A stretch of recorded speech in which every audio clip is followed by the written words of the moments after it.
Thank you Lord, thank you master. धन्यवाद यीशु, धन्यवाद राजा, धन्यवाद पिता परमेश्वर।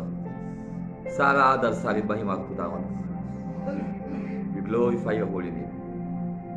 पिता परमेश्वर आपकी महिमा हो। जीसस, धन्यवाद यीशु, thank you Lord Jesus, thank you अब्बा फादर।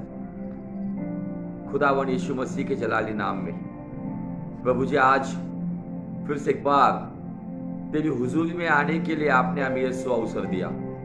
तेरी हुजूरी में आने के लिए खुदावन आपने हमें लायक समझा।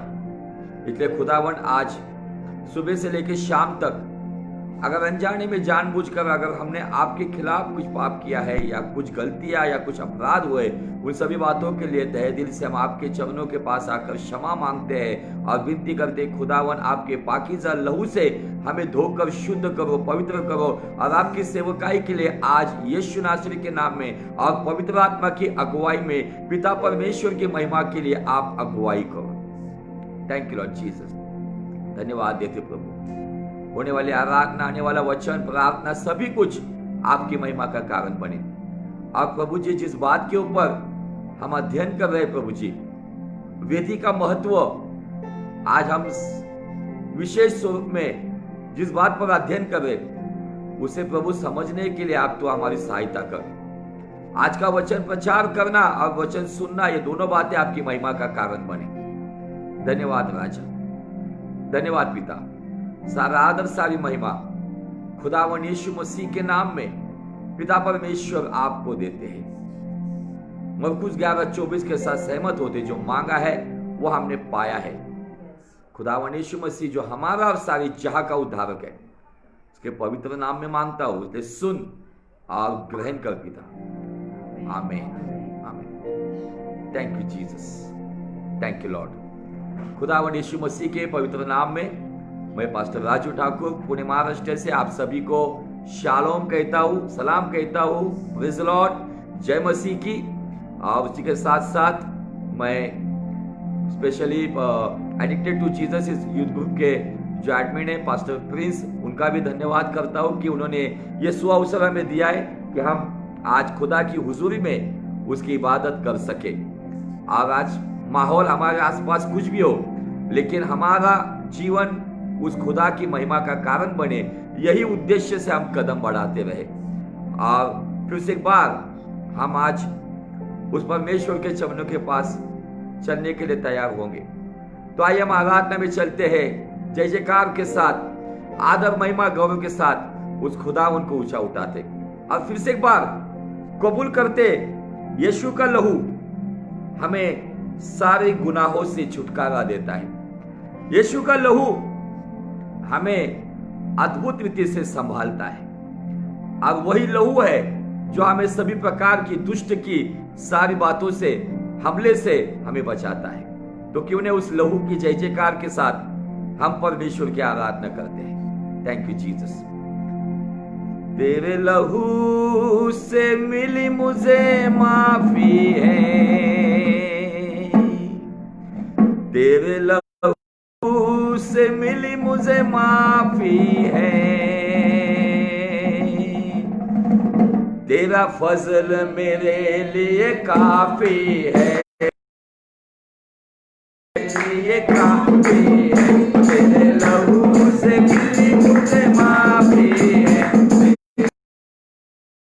मुझे माफी है, तेरा फजल मेरे लिए काफी है, तेरा फजल मेरे लिए काफी है।